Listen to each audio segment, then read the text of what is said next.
Hello दोस्तों, मैं अंकित थवाइट आप सभी का हमारे यूट्यूब चैनल थवाइट लर्निंग क्लासेस में स्वागत करता हूं। पिछले कुछ दिनों से वीडियोस जो हैं रेगुलर नहीं आ पा रही थी क्योंकि घर में कुछ कुछ आकस्मिक घटनाएं घटित हो रही थी। लेकिन अब से उम्मीद है कि रेगुलर हम वीडियो डालें, हर दिन आपको वीडियो मिले। हमने पिछले क्लास में क्या देखा था, चैप्टर 5 का प्रश्नावली 1 कवर किया था। चैप्टर 5 का नाम क्या था, अनुपात एवं समानुपात। हमने उसके चैप्टर मतलब उसका जो प्रश्नावली 1 था उसमें 6 क्वेश्चन थे, उसके हर एक क्वेश्चन को समझाया था और उम्मीद है आपको अच्छे से समझ में आया होगा। आज के वीडियो में हम प्रश्नावली जो 2 है उसको कवर करेंगे, जिसमें 5 क्वेश्चन हैं। तो अनुपात क्या होता है मैंने तो बता दिया था कि ये 2 अलग अलग राशियों को सेपरेट करता है, अलग अलग तरीके से बताता है। तो जो चैप्टर 5 का जो प्रश्नावली 2 है उसमें क्या रहेगा, उसमें जो हमको वही बांटना रहेगा, जो कुल एक अमाउंट रहेगा उसको कुछ हिस्सों में बांटना रहेगा। क्वेश्चन देख के समझ में आएगा। जैसे पहला क्वेश्चन क्या है, किसी क्रिकेट मैच में 3 खिलाड़ी जो दिया है ए बी सी के रनों का अनुपात दिया है। ठीक है, क्या क्या दिया है देखो, ए बी सी 3 हैं, 3 खिलाड़ी हैं, क्या है ए बी और सी। इनका अनुपात किस तरीके से दिया है कि जो ए अनुपात जो बी है, ए अनुपात जो बी है वो किसके बराबर है, वो बराबर है बी अनुपात सी के। और ये दोनों किसके बराबर हैं, ये है 1:2 के। ठीक है, ये नए तरीके से अगर आपको दिख रहा होगा तो घबराना नहीं है, ये कैसे बनाना है मैं बताता हूँ आपको सिंपल। देखो यहाँ से मैं स्टार्टिंग में जो पहला लेक्चर था उसमें बताया था अनुपात के कि इसका मतलब क्या होता है। इसका मतलब क्या होता है, ये है ए बटा बी। ठीक है, ये क्या है, ये बी बटा सी। और ये क्या है, ये है 1/2। इसको ऐसा लिख सकते हैं आराम से। अब देखो, इसको इतना लिखने के बाद अगर हम सिर्फ इन दोनों को लेकर चलें, इसको छोड़ दें, है ना, इसको छोड़ेंगे तो क्या हो जाएगा। देखो समझाने के लिए मैं लंबे तरीके से लिख के क्लियर समझा रहा हूँ, आगे के क्वेश्चन में डायरेक्ट करेंगे। इसको छोड़ दिए, ये दोनों बचा, ये ऐसा हो गया। अब बीच में इक्वल टू है तो इसको हमको सॉल्व करना आता है। क्या होता है, तिर्यक गुणा होता है इसमें। तो क्या हो जाएगा, देखो ये 2a is equal to be, ये आ रहा है यहाँ से। अब अगर मान लो हम ये इन दोनों को लेकर चलें, इन दोनों को लेकर चलेंगे, इसको छोड़ेंगे तो क्या हो जाएगा 2b, इसका गुणा इससे होगा तो क्या हो जाएगा 2b। और ये क्या हो जाएगा c, c का गुणा क्योंकि एक से होगा तो c ही आएगा। अब देखो यहाँ b का मान क्या है हमारे पास 2a, तो यहाँ b की जगह हम जब 2a रखेंगे तो यहाँ पहले से एक 2 है और b की जगह 2a रख रहे हैं तो ये 2a रखा गया इज इक्वल टू क्या हो गया c। तो c का मान क्या है, यहाँ से क्या आ जाएगा 2 × 2 क्या हो जाएगा 4a। तो देखो b का मान क्या है 2a, c का मान क्या है 4a और a का मान तो a ही है। तो हमको a b c तीनों का मान क्या है a के रूप में मिल गया। a का मान a है, b का मान 2a है, c का मान 4a है। ठीक है, यहाँ पे लिख देते हैं इसको, एक a है, एक 2a है और एक 4a है। ठीक है, ये दिया था इसका। यहाँ पे यूज़ यही था कि हमको तीनों में से किसी भी एक फॉर्म में लाना था। हम चाहें तो सबको b के फॉर्म में भी ला सकते थे और चाहते तो सबको c के फॉर्म में भी ला सकते थे। इतना क्लियर हो गया होगा कि कैसे हम सबको एक ही क्वांटिटी में बदले। अब इसके बाद क्या करना है, देखो आगे क्वेश्चन, यदि तीनों खिलाड़ियों के कुल रनों की संख्या कितना है 364 है। बोलने का मतलब क्या है, जो ए है, बी है और सी है, तीनों मिला के कितना रन बना रहे हैं 364।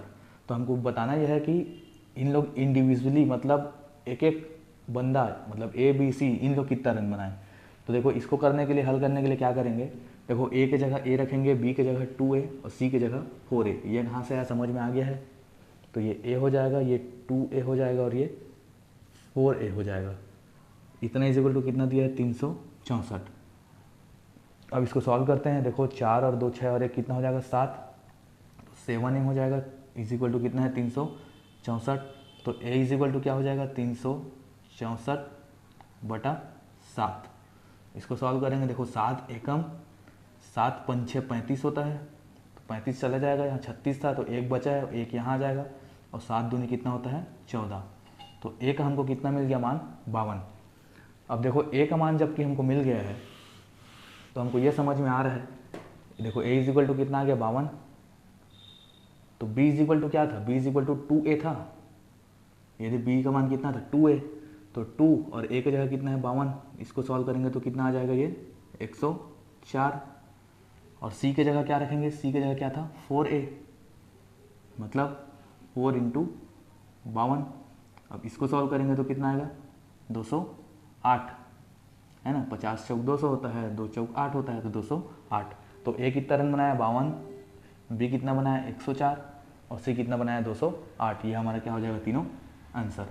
तो इस प्रकार से हमको सेपरेट करना है, जो भी मेन एक क्वांटिटी दिया था 364, उससे हमको सबको बराबर एक ही रूप में लाना है। जैसे ए बी सी तीनों तो आपस में जुड़ेगा नहीं, इसको हमको या तो तीनों को ए में बदलना पड़ेगा, तीनों को बी में, या तीनों को सी में, कुछ भी कर सकते थे। हम ए में बदले और ऐसा सॉल्व किए। देखिए दूसरा क्वेश्चन है कि 3 कर्मचारी है ए बी सी, तीनों के वेतन का अनुपात दिया है। ठीक है, दूसरा क्वेश्चन क्या है, 3 कर्मचारी है हमारे पास ए बी सी, तीनों के वेतन का अनुपात क्या दिया है, 2:3:5। कितना है, 2:3:5।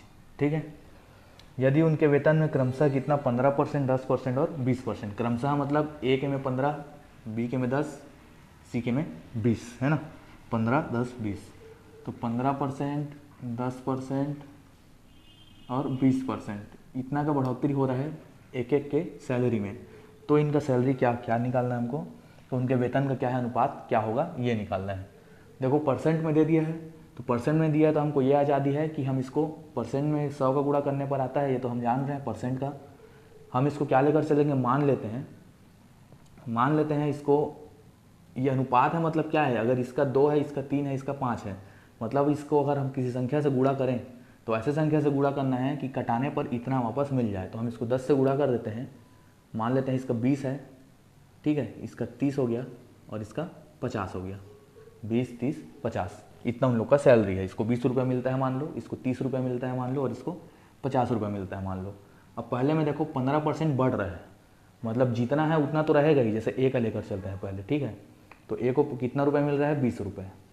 अब इस 20 का 15% और बढ़ रहा है, मतलब इसमें जुड़ रहा है कितना, 20 का 15%। तो 20 का 15% कैसे निकालेंगे, 20 गुणित 15/100%, ऐसे ही निकालते हैं। 20 का 15% निकालना है तो ये फॉर्मूला होता है 20 गुणित 15/100, और इसको सॉल्व करते हैं। देखो क्या आता है, ये देखो, ये 20 से कम है, 20 पंचे हो जाएगा, ये 5 बार में जाएगा, और 5 से कम और 5 तिया, तो 20 + 3 बच रहे हैं, मतलब कितना, 23। तो पहले वाले का मिल गया कितना, ए का 23। अब सेम ऐसे बी का निकालेंगे, तो बी के सैलरी का 10% बढ़ रहा है, तो बी का सैलरी कितना है, 30। अब 30 का 10% बढ़ रहा है, मतलब 30 का 10% हमको ऐसे निकालना पड़ेगा, कितना, 10, तो 10% ऐसे निकलेगा। ये क्या हो जाएगा, देखो 10 से कम 10, 10 दाम 100, ये 10 से कम 10, और 10 तिया 30, तो 30 और 3 कितना हो गया, 33। ठीक है, तो बी का कितना मिल गया हमको, 33। अब लास्ट सी का बचा है, तो सी का निकालेंगे, तो सी के सैलरी का 20%, तो सी का सैलरी कितना है, 50। अब इसका 20% निकालना है, तो 50 का 20% ऐसे निकलेगा, तो 20 से कम 20 पंचे 100, 5 से कम 5 दाहम, तो 50 और 10 कितना हो जाएगा, 60। तो इनका अनुपात कितना हो गया, ए बी सी के सैलरी का जो था 2:3:5, उसका सैलरी जब 15%, 10% और 20% बढ़ा, तो उनका अनुपात कितना हो गया, 23:33:60। ये क्या है हमारा आंसर। ठीक है, तो इस प्रकार से हमको ये परसेंट में दिया था, इसलिए हम इसको ऐसा कर सके कि इसमें कुछ भी संख्या का गुणा कर सकते थे। चाहो तो आप इसमें 20 का गुणा करके भी बना सकते हो, चाहो तो 50 का गुणा करके भी बना सकते हो, लेकिन लास्ट में कटाने के बाद यही आएगा, है ना। तो हम इसको 10 में लेकर चले, 20 में जैसे लेकर चलते तो यहाँ पे कटता, ये देखो आपस में कटेगा नहीं, अभी ऐसा कोई संख्या ही नहीं है जिसके पहाड़ा में तीनों आए। तो अगर 20 से गुणा करते तो ऐसा संख्या आता जिसके पहाड़ा में तीनों आता, और उसको कटाते तो इतना ही मिलता। तो ये मत सोचना कि 10 से ही गुणा क्यों किया, आप चाहो जिससे भी करो, लास्ट में आना यही है। देखो तीसरा क्वेश्चन क्या है कि किसी व्यवसाय में 3 व्यक्ति हैं ए बी सी, तीनों को 70,000 रुपये का मुनाफा मिलता है। बोलने का मतलब क्या है, जो ए है और बी है और सी है, तीनों को मिला के कितने का मुनाफा मिल रहा है, 70,000 रुपये का मुनाफा मिल रहा है। ठीक है, आगे बोल रहा है क्वेश्चन कि उन्हें इस मुनाफे को जो अनुपात दिया है उसमें बांटना है, तो प्रत्येक को कितने रुपए मिलेगा ये बताना है, और ए को सी का कितना गुना मिलेगा ये बताना है। तो देखो जिस अनुपात में बांटना है उसको देखते हैं क्या है।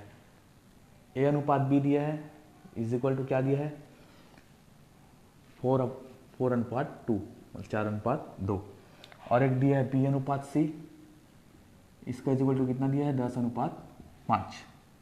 ठीक, इतने में क्वेश्चन आराम से बन जाएगा। कैसे बनेगा देखते हैं। अब ये दिया है, तो अभी जस्ट पिछले क्वेश्चन में हम क्या किए थे, इसको a/b लिखे थे इज इक्वल टू 4/2।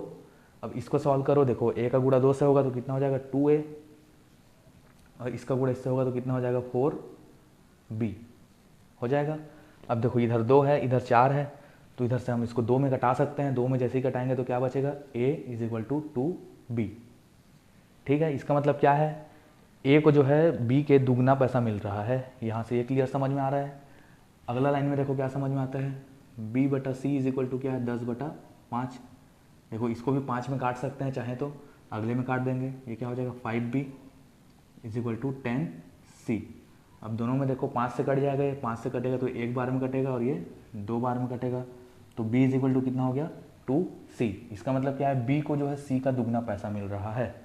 अब b का मान हमको मिला है और यहाँ पे 2b है, तो हम यहाँ पे b का मान रख देते हैं 2, b की जगह क्या है 2c है, 2c रख दिए तो क्या हो जाएगा, a = क्या हो जाएगा 4c। तो देखो क्वेश्चन एक ये भी पूछा था कि कहाँ गया, a को c का कितना गुना मिला, तो a को c का कितना गुना मिल रहा है, 4 गुना। मतलब c को 4 बार जो मिल रहा है वो a को 1 बार में मिल रहा है, मतलब a c का कितना है 4 गुना। तो पहला क्वेश्चन का आंसर ये हो गया, कितना 4 गुना मिल रहा है। ठीक है, अब कितना कितना मिल रहा है ये देखना है। देखो अब ये तो पता चल गया कि 4 गुना मिल रहा है a को c से, अब एक एक को मिल कितना रहा है वो निकालना है। तो देखो a का मान यहाँ पे हमको लास्ट में क्या मिला है, a का मान मिला है 4c, b का मान कितना मिला है 2c, और c का मान तो c ही है। ठीक है, तो हम देखो सब को c में बदल दिए, a की जगह 4c रख सकते हैं, b की जगह 2c रख सकते हैं और c की जगह c रखेंगे। तो ये चीज़ रखते हैं सीधा इस वाले में, है ना, ये समीकरण 1 था, समीकरण 1 में सबका मान रख रहे हैं। तो a का मान कितना है 4c, तो 4c रख दिए, b का मान कितना है 2c, 2c रख दिए, और c का मान c ही है, इतना = कितना है 70,000, 70,000 रख दिए। ये आंसर है ना, एक 4 गुना जो मिल रहा था वो। अब इसको सॉल्व करते हैं, देखो 4 2 6 1 7, तो 7c हो जाएगा, ये 70,000 हो जाएगा। अब 7 जो है इसके नीचे चला जाएगा, तो c = कितना हो जाएगा 10,000 हो जाएगा, है ना। 7 इसके नीचे आएगा, 7 एक कम में कटेगा, तो ये 7 की जगह 1 आ गया और इधर 4 शून्य, तो इधर भी 4 शून्य। अब c का मान देखो हमको मिल गया, तो c का जो सैलरी है वो कितना, मतलब c को कितना हिस्सा मिल रहा है 10,000। अब b को कितना मिल रहा है ये निकालना है, तो b की जगह क्या है 2c, तो 2, और c की जगह कितना है ये 10,000, तो कितना हो जाएगा, b का हो जाएगा 20,000। ठीक है, b का भी मिल गया। अब a का निकालते हैं, तो a का कितना है, देखो 4c है, तो 4 × c कितना है 10,000, तो कितना हो जाएगा 40,000। ठीक, अब देखो जोड़ के देख लो, 40 और 20 60 और 10 70। तो ए बी सी को पैसा कैसे बटा, एक को 10 मिला है, एक को 20 मिला है और एक को 40 मिला है, और ए को सी का 4 गुना मिला है। देखो सी को 10 मिल रहा है, ए को 40 मिल रहा है, तो 4 गुना उसका हो गया। तो इस प्रकार से वाला क्वेश्चन क्या हो जाएगा हमारा, ये आंसर हो जाएगा। तो इसको ऐसे बनाना है, सिंपल है, घबराना नहीं है, बस इसको हमको एक लाइन को ही समझ गए तो बाकी सब बन जाएगा। इसको भी कैसे करना है मैं बता दिया, बटे में करके क्लियर करना है। देखो जो चौथा क्वेश्चन है ये थोड़ा सा इंटरेस्टिंग है, क्योंकि इसमें एक छोटा सा ध्यान देने लायक बात है जो आपको भी ध्यान देना पड़ेगा। एक थैले में क्या है, 1 रुपये, 2 रुपये और 5 रुपये के कुछ सिक्के हैं। किस अनुपात में, 1:2:5 के अनुपात में। अगर मान लो 1 रुपये का एक सिक्का है तो 2 रुपये का सिक्का जो है 1 से दुगना होगा, और 5 रुपये का सिक्का 1 से 5 गुना होगा। इसका मतलब वही है, ठीक है। अगर मान लो 1 रुपये का यहाँ 2 सिक्का है तो 2 रुपये का यहाँ पे 4 सिक्का होगा, और 5 रुपये का 10 सिक्का होगा। ये इसका दुगना हो गया और ये इसका 5 गुना हो गया। इसका मतलब वही है, ठीक है। अब क्या है आगे क्वेश्चन पूछ रहे हैं वो देखते हैं। यदि थैले में कुल कितना रुपए है, 1590 रुपये है ना, ये रुपये है, इतना रुपये है। तो प्रत्येक प्रकार के सिक्कों की संख्या मतलब 1 रुपये का कितना सिक्का होगा वो निकालना है, सेम 2 का कितना होगा वो, और 5 रुपये का कितना सिक्का है वो हमको इसमें निकाल के बताना है। तो इसको बनाने के लिए देखो क्या करेंगे, अनुपात को लेकर चलो। 1 रुपये का मतलब जब अनुपात 1 है तो रुपये कितना है, 1 रुपये है, और कितना सिक्का है ये नहीं पता, तो हम इसको क्या करेंगे x मानकर चलेंगे, और यहाँ पे 1 = x, ठीक है, 1 = x मानकर चलेंगे। तो एक अनुपात जो है 1 है, तो 1 रुपये का कितना सिक्का है, x सिक्का है। जब दो दूसरे अनुपात को लेकर चलेंगे तो ये 2 रुपये का है, तो 2 रुपये का कितना सिक्का हो जाएगा 2x, ठीक है। ये x था, 1 रुपये था, तब 2 हो गया तो 2x हो जाएगा इसके वजह से। और 5 का जब लेकर चलेंगे तो 5 रुपये का कितना हो जाएगा सिक्का 5x, जो कि 5 यहाँ रखेंगे तो ये 5x आ जाएगा। तो अब देखो इन तीनों को अगर हम जो ये गुणा है तीनों का गुणा करते हैं तो ये कितना हो जाएगा x, ये दो दूनी कितना हो जाएगा 4x, और ये 5 पंचे कितना हो जाएगा 25x। ठीक है, इसमें ये बस चीज़ आपको ध्यान में देकर चलना है तभी ये क्वेश्चन बनेगा। अब ये तीन हमको मिल गए वैल्यूज़ x के रूप में, हमको तीनों को सेम बनाने का कोशिश करना था, सेम बन गया x में, सेम बनाने के लिए ही ऐसा किए थे। अब ये क्या बोल रहे हैं, तीनों को अगर मिला दें तो इतना रुपए है, कितना है x, 4x और 25x, तीनों को मिला देंगे तो कितना रुपए है 1590 रुपये है। यहाँ से हमको x का वैल्यू मिल जाएगा। सॉल्व करते हैं, देखो ये 25 और 4 29 और x कितना हो जाएगा 30x इज इक्वल टू इतना है। ठीक है, यहाँ से x का वैल्यू क्या हो जाएगा चलो ठीक है, यहाँ से x का वैल्यू हो जाएगा x is equal to 1590 is equal to 30, तो ये जीरो गया ये जीरो गया, अभी 3 से कटेगा, 3 एकम 3 पंचे में और ये 3 3 बार में। ठीक है, तो x का वैल्यू कितना आ गया हमारे पास 53 आ गया। तो जब अनुपात 1 था तो x का वैल्यू भी 1 के संग गुणा हो रहा था, कितना आ गया 53। जब अनुपात 2 था तो x का 2 के संग गुणा हो रहा था, मतलब 53 गुणित 2 कर रहे थे तो कितना आ रहा था ये 106 आएगा। अब लास्ट क्या है, जब अनुपात 5 रहेगा तो x किसके संग गुणा हो रहा है 5 के संग, तो 53 का जब 5 के संग गुणा होगा तो कितना आएगा, देखो 5 पे 15 का 5 हासिल गया 1, 5 पे से 25 और 1 26। ठीक है, तो 1 रुपये का 53 सिक्का है, 2 रुपये का 106 सिक्का है और 5 रुपये का 265 सिक्का है। तो इस प्रकार से ये क्वेश्चन को हमको बनाना था। ये हमारा क्या हो जाएगा आंसर। ठीक है, चौथा क्वेश्चन भी समझ में आया होगा, क्लियर है। अब लास्ट क्वेश्चन बचा है, उसके बाद ये प्रश्नावली खत्म। देखो लास्ट क्वेश्चन क्या है जो हम डेली लाइफ में झेलते हैं, आपको नहीं पता होगा, आपकी मम्मियों से पूछना। दूध और पानी के मिश्रण के बारे में है। ठीक है, तो दूध और पानी का जो है 100 लीटर मिश्रण है। ठीक है, टोटल कितना है क्वांटिटी हमारे पास 100 लीटर, 100 लीटर है हमारे पास टोटल मिश्रण। इसमें से क्या बोल रहा है, मिश्रण में 10% पानी है, तो 100 का 10% कितना होगा, कैसे निकालेंगे 100 गुणा 10 बटा 100, तो 100 और 100 कट जाएगा, कितना बचेगा 10। तो बोलने का मतलब 100 लीटर का टोटल मिश्रण है, इसमें 10% पानी है, 10% पानी मतलब 10 लीटर पानी है और 90 लीटर क्या है दूध है। 100 लीटर के मिश्रण में 90 लीटर क्या है हमारे पास दूध है और 10 लीटर पानी है। ठीक है, क्वेश्चन अब क्या बोल रहा है आगे, इस मिश्रण में कितना शुद्ध दूध मिलाए कि नए मिश्रण में केवल 5% पानी हो। मतलब हमको इसमें दूध मिलाना है और कितना मिलाना है कि जो मिश्रण है वो 5% पानी उसमें रहे मिश्रण में। जैसे अगर मिश्रण में 10% पानी है तो इसमें हम कितना दूध मिलाएं कि वो जो पानी का जो मात्रा है वो 5% हो जाए। तो देखो कैसे बनेगा, लाइंस को पकड़ना, मैं क्लियरली अच्छे से बताता हूँ। पहले 90 लीटर था, अब इसमें हमको दूध मिलाना है, कितना मिलाना है नहीं पता, तो इसको हम 90 प्लस x मानकर चलते हैं। ठीक है, ये x हम इसमें मिला दिए। अब ध्यान दो अगला चीज़ क्या है, ये इतना रहेगा और पानी कितना रहेगा 10 लीटर ही रहेगा, क्योंकि पानी के संग तो छेड़छाड़ हम किए ही नहीं, हम दूध मिलाए हैं। अब ये इतना हो गया तो ये भी कुछ बढ़ा होगा, है ना, 100 लीटर से ज़्यादा हो गया होगा, क्योंकि 90 और 10 तो पहले ही था, अब कुछ और मिलाए तो 100 से ज़्यादा हो गया होगा। इससे मतलब नहीं हमको। आगे हम ये देखते हैं कि अब जो टोटल बनेगा 100% जितना भी बढ़ा हो, ठीक है, ये इसको मिला के जितना भी बढ़ा हो, मान लो 115 हो गया 120 हो गया जो भी हो गया, वो 100% कहलाएगा जितना भी होगा वो। उस 100% में 95% क्या है हमारे पास दूध रहेगा और 5% क्या रहेगा पानी रहेगा, क्योंकि पानी को हमको 5% में लाना है, तो 95% क्या रहेगा दूध रहेगा। अब इसको देखो अनुपात में बदलते हैं, तो अनुपात में कैसे बदलेंगे, ऊपर में दूध रखेंगे और नीचे में पानी रखेंगे। ठीक है, क्योंकि अनुपात का मतलब यह है कि दो अलग अलग क्वांटिटीज़ को बांटता है।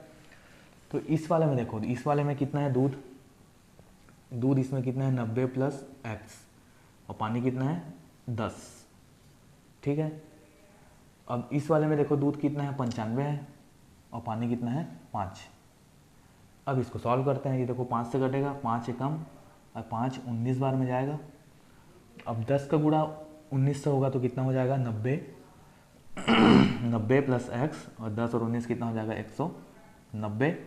अब ये 90 देखो इक्वल टू के इधर जाएगा तो इधर प्लस में है, इधर जाके माइनस में हो जाएगा, तो 190 में 90 जाएगा तो कितना बचेगा 100। तो बोलने का मतलब x का मान कितना आ गया 100। तो हमको यहाँ 100 लीटर जो है दूध बढ़ाना पड़ेगा। 100 लीटर दूध बढ़ाएंगे तब तो जो मिश्रण है उसका 5% बचेगा। अब कैसे हो रहा है इसको हम थोड़ा चेक करके भी देख लेते हैं। पहले 90 था, वो कितना हो गया 190 हो गया, 100 बढ़ गया तो, और पानी कितना है 10, तो टोटल कितना हो गया 200 लीटर हो गया। अब 200 लीटर का कितना परसेंट 10 है ये निकालना है हमको। तो वो कैसे निकालेंगे, कितना परसेंट 10 है ना, तो 200 का कितना परसेंट वो नहीं पता, तो वहाँ x लेकर चलेंगे, वो कितना है 10 है। ये आपको लिखना नहीं है, ये मैं आपको बता रहा हूँ कि कितना परसेंट 5% हो रहा है कि नहीं वो। तो इतना लेकर चलेंगे, कितना परसेंट है वो निकालना है, 10 है वो निकालना है, यहाँ गुड़ा रहता है ऐसा है, ठीक है। तो देखो 100 है कम, 100 दूनी और 2 इक्वल टू किधर जाएगा तो अपॉन में आ जाएगा, तो कितना बचेगा 5। तो x का मान कितना आ गया 5, मतलब जो 10 है वो कितना परसेंट है 5% है। तो इस प्रकार से जो मिश्रण है उसमें 100 लीटर जगह हम दूध मिलाएंगे तो जो पानी का क्वांटिटी है वो 5% रह जाएगा। अब जाहिर सी बात है 10 से हमको 5 बनाना है तो इसको मतलब इसका आधा कर रहे हैं तो इसको दुगना करना पड़ेगा। ये 200 करेंगे तो वो 5 हो जाएगा ऑलरेडी। तो इस प्रकार से हमारा क्या हो जाएगा 100 क्या हो जाएगा 100 लीटर आंसर हो जाएगा, ठीक है। तो ऐसे हमारा क्या है प्रश्नावली 2 जो है कंप्लीट होता है। आने वाले वीडियो में हम प्रश्नावली 3 देखेंगे और वो उसमें बहुत सारे क्वेश्चन हैं तो कोशिश करेंगे उसको 2 भाग में तोड़कर हम तुरंत कवर करें। और वीडियो आपसे रेगुलर आएंगी, आप हमसे जुड़े रहें और अपने समस्याओं का समाधान पूछने के लिए कमेंट बॉक्स में जाएं और जो भी समझ में नहीं आता है उसको पूछ सकते हैं। बिल्कुल हमारे परिवार से जुड़े रहिए और हमारे परिवार को बढ़ाने में मदद भी कीजिए। अपने दोस्तों के साथ वीडियो को शेयर कीजिए, आपको पसंद आ रहा होगा तो लाइक कीजिए। मिलते हैं हम अगले वीडियो में, तब तक के लिए धन्यवाद।